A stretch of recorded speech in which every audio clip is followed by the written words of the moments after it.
اور ہم آگے چلے جائیں. اور زندگی کے سارے کام خدا کے لیے. دعا آپ پڑھ رہے ہیں خدا کے لیے, کوئی آپ کو دیکھ تو نہیں رہا ہے, اور آپ سے پوچھے گا نہیں.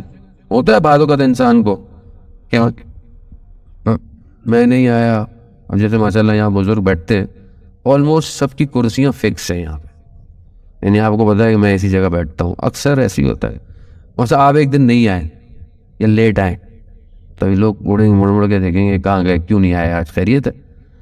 اور آپ کو یہ پریشانی ہو کہ آج لوگ کیا سوچیں گے میرے بارے میں کہ میں لیٹ ہو گیا, یوں ہو گیا, تو اس کا مطلب ہے کہیں میں لوگوں کی خاطر تو نہیں آ رہا.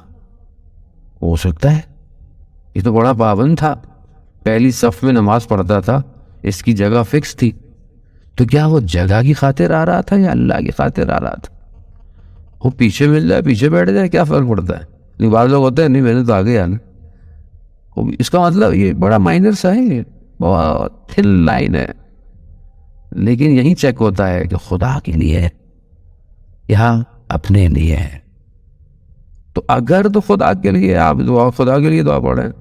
اچھا مولانا حضرات نہ آئے تو بہت ٹینشن ہوتی ہے, نہیں آیا پتہ نہیں کدھر رہے گا مولانا, یہ چلا ہم تو خیر ہے, مسئلہ نہیں ہم لوگ ہوا. لیکن اپنے لیے اگر خدا نہ خواستہ دعا روزہ کی ساری چیزیں عبادتیں اگر واقعاً کہ خدا نہ خواستہ لوگوں کے لیے تو پھر سب صاف ہو گیا. لیکن اگر خدا کے لیے تو خدا کہہ رہا ہے کہ میں اپنی محبت کو تم پہ واجب کر دوں گا. اللہم محمد و حدیث آگے بڑھتی ہے ایک اور حصہ کہ وجبت محبتی, اور میری محبت اس پر واجب ہو جاتی ہے جو کسی اور سے اختلاف رکھتا ہے یا ترک تعلق کر دیتا ہے میری وجہ سے. اب انسان ہوتا ہے, اب انسان دیکھے دنیا میں سب سے تو اچھا نہیں رہ سکتا, کیونکہ قرآن کہہ رہا ہے, اشدہ بھی کہہ رہا ہے, ارحمہ بھی کہہ رہا ہے کہ آپ کو لوگوں سے ناراض بھی ہونا ہے, لوگوں سے سختی بھی رکھنی ہے. یہ تو نہیں کہ نہیں بولا سب کے ساتھ چلنا ہے. اب بھائی کیسے چلنا ہے سب کے ساتھ؟ اگر وہ اللہ کے ساتھ چل رہا ہے تو چلو, وہ اللہ کا دشمن بنا ہوا ہے تو آپ اللہ اس کے تھوڑی چلیں گے. مثال کے طور پر آپ کسی سے قطع تعلق کر دیتے ہیں, کیوں تعلق کر؟ وہ حرام یوز کرتا ہے, اس کی حرام محفل ہوتی ہے, ہم اس کی شادی میں نہیں جاتے کیونکہ وہاں خدا نہ خواستہ حرام کام ہو رہے. تو اس میں یہ تھوڑی ہے کہ آپ اس سے آپ نے جو ہے وہ وہاں سب رشتہ دار ہے کیا سوچے گا, وہ سوچتا رہے. مطلب وہ اللہ کے گناہ کھلے عام کر رہا ہے اور آپ بولے ہو کہ نہیں مجھے اس کے ساتھ جانا چاہیے.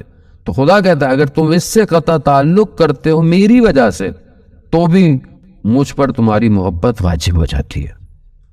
اور یہ ہم اپنی زندگی کے اندر دیکھیں کہ ہم نے اگر کسی, اب تو انسان ہے, صلہ رحمی, قطع رحمی, ناراضگیاں, لیکن یہ ناراضگیاں کس لیے ہیں؟ اللہ کی وجہ سے یا اپنی ذات کی وجہ سے؟ لیکن ہم اپنی زندگی میں دیکھتے ہیں تو زیادہ تر چیزیں تو ہماری اپنی ذات کی وجہ سے. مجھے یہ اچھا نہیں لگا, مجھے انہوں نے نہیں بلایا, میرے ساتھ ایسا کر دیا, یا فیملی میں کسی کا حصہ کھا گئے, کسی کا یوں ہو گیا, ایکس وائی زیڈ جو مسائل دنیا کے اندر ہوتے ہیں, اس وجہ سے ناراضگی ہے. تو یہ اللہ کی وجہ سے تھوڑی ناراضگی ہے کوئی, یہ تو الٹا خدا اور مصیبت ڈالے گا آپ کے اوپر کہ جو رشتہ داروں سے صلہ رحمی نہ کرے اس کے لیے تو اور مشکلات ہیں. زندگی تنگ ہو جاتی ہے, رزق تنگ ہو جاتا ہے, پریشانیاں تنگ ہو جاتی ہے. رجب علی خیاط آپ کو پتہ ہے بہت بڑے عارف تھے, ایک شخص کاروباری آدمی تھا, بزنس مین تھا, وہ بہت پریشان تھا, اس کا کام بڑے عرصے سے رکا. ایک بزرگ کے پاس گیا, انہوں نے اس کو وظیفہ دیا کہ یہ وظیفہ اس پہ عمل کرو. وظیفہ اس نے عمل کیا مگر کچھ نہیں ہوا. پھر ایک دن دیکھا کہ بازار میں کسی اور بزرگ کے ساتھ جا رہے, تو ان کے پاس گئے کہ آپ نے مجھے کہا تھا, میں نے عمل کیا, کچھ نہیں ہوا. کہا ان کے پاس جاؤ. وہ رجب علی خیاط تھے, وہ جا رہے تھے, ان کے پاس گیا, کہا کہ ایسا ایسا ہو گیا. کہا کچھ بھی کر لو کچھ نہیں ہونے والا. کہا کیوں؟ کہا 6 مہینے پہلے تمہاری بہن کا شوہر کا انتقال ہو گیا ہے اور اس کے بچے یتیم ہو گئے, تم نے ایک دفعہ ان کے سر پہ ہاتھ رکھا جا کے؟ اب وہ ذرا عارف تھے, ان کو تو ہر چیزیں نظر آتی تھی, تو شرمندہ ہوا. وہ گیا, جا کر اس نے اپنی بہن, ان کے یتیم بچوں پہ ہاتھ رکھا, ان کی بہرحال ان کے دل جو ہے وہ ان کے ساتھ محبت کی, اور کچھ عرصے میں اس کا کام بہتر ہو گیا.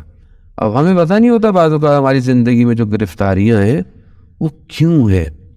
تو اگر تو خدا کے لیے ہے الحمدللہ, لیکن اگر اپنی ذات کے لیے ہے, اپنے نفس کے لیے, اپنی انا کے لیے ہے, اپنے ڈیزگنیشن کے لیے, اپنی پوسٹ کے لیے ہے, تو پھر تو الٹا خدا کی محبت کی وجہ خدا نخواستہ بھی خدا کا عذاب نہ آ جائے. عزیزان محترم، یہی چیزیں ہیں جو ہمیں ماہ مبارک رمضان میں موقع ملتا ہے. اور یہ باتیں بھی سننے کا ہمیں رمضان میں ہی آپشن ہے. یہ عام دنوں میں تو آپ یہ بات سنیں گے بھی نہیں، چاہے جتنا ہی اچھا مولوی آ جائے. بولیں گے بس بہت ہو گیا ویسی زندگی کی ٹینشن ہے، ابھی یہ کون سننے گا آپ کی بات. رمضان میں آپ کی بھی مجبوری ہے، ابھی کچھ نہ کچھ تو سننا ہی ہے، درس چل رہا ہے. تو یہ رمضان میں آپشن ہے جو ہماری اپنی ذات کی طرف پلٹتا ہے. یقیناً سب سے پہلے نصیحت میں اپنے آپ ہی کو کرتا ہوں جو میں آپ سے کہہ رہا ہوتا ہوں، کیونکہ ہم نے اپنے استاد آیت اللہ سعادت پرور سے یہی سنا. وہ یہی فرماتے تھے کہ کبھی بھی سامنے والے کو نصیحت مت کرو، یعنی ہمیشہ اپنی طرف متوجہ رہو، خود تم گرفتار ہو. ہم خود گرفتار ہیں بہت ساری چیزوں میں. تو ہم اپنی زندگی میں دیکھیں عزیزان محترم کہ کیا ہماری یہ محبت ہے خدا کے لیے ہے، یہ ہماری نفرتیں خدا کے لیے ہے. آج کے اس دور کے اندر کی جہاں ہم دیکھتے ہیں